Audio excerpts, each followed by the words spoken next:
Ao longo dos últimos anos, o dinheiro destinado para investimento da Fundação de Apoio à Pesquisa no Distrito Federal tem sido reduzido sistematicamente.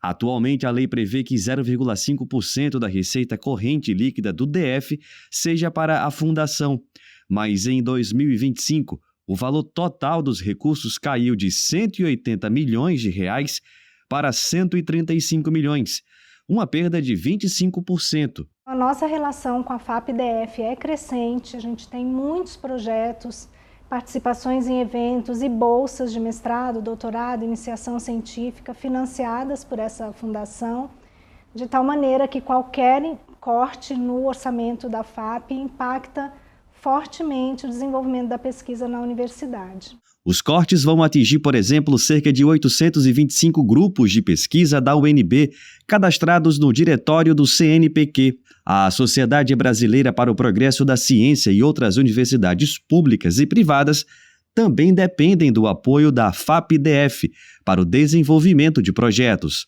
Anualmente, por meio de seu orçamento, a FAP provê recursos que contribuem com a manutenção de laboratórios, com a aquisição de equipamentos, com a importação de equipamentos, com a formação de atores, mestres, doutores, graduandos, com bolsistas de todos os níveis, de iniciação científica, mestrado, doutorado, com a vinda de pesquisadores estrangeiros a Brasília. O corte anunciado em seu orçamento é um verdadeiro tiro no pé, porque coloca todo esse aparato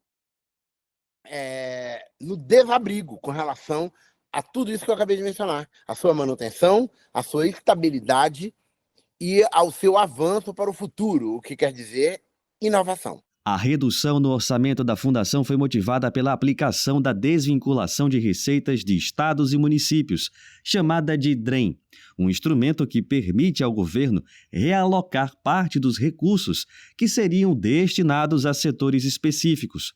O corte nos recursos para R$ 135 milhões representaria o não cumprimento da Lei Orgânica do DF em 2025. Ele aplicou a desvinculação da receita, vou chamar assim, na origem do orçamento, na vinculação da lei. Então, ele pegou, por exemplo, no caso da FAP, 0,5%, e ele aplicou a DIREM sobre o 0,5%. Então, a gente começou o orçamento à lua de 2025 com menos do que o 0,5%, com 25% que eles aplicaram de desvinculação de receita sobre esses 0,5%. O que significou na prática, já de cara, já de início, uma redução na dotação orçamentária inicial de R$ 45 milhões.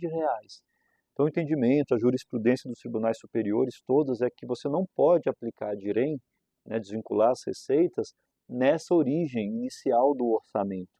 O deputado distrital enviou uma representação ao Tribunal de Contas do DF, que aponta as irregularidades e os possíveis prejuízos.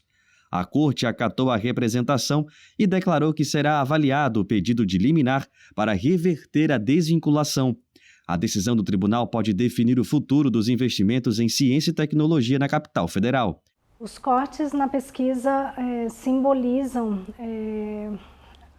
a falta de prioridade que a gente gostaria de ver no campo da educação, da saúde, das tecnologias que são desenvolvidas a partir do conhecimento produzido nas universidades, né? Então, todo corte impacta profundamente o desenvolvimento do país, né? Em última análise, é disso que a gente está falando, né? De pesquisa e de inovação que deixa de ser desenvolvida por falta de financiamento. A gente precisa, enquanto país, pensar uma política pública que torne perene o financiamento das pesquisas. A pesquisa científica e tecnológica, muitas vezes, ela não produz resultados imediatamente visíveis, não é? Especialmente a pesquisa na ciência básica, há um tempo de inércia para que ela se transforme em ciência aplicada e para que ela se transforme numa inovação. E isso faz com que o investimento em ciência e tecnologia não seja o canal preferido dos nossos políticos de plantão, que vão preferir fazer coisas visíveis, inaugurar uma ponte, inaugurar um viaduto, fazer alguma coisa imediatamente visível para os seus eleitores.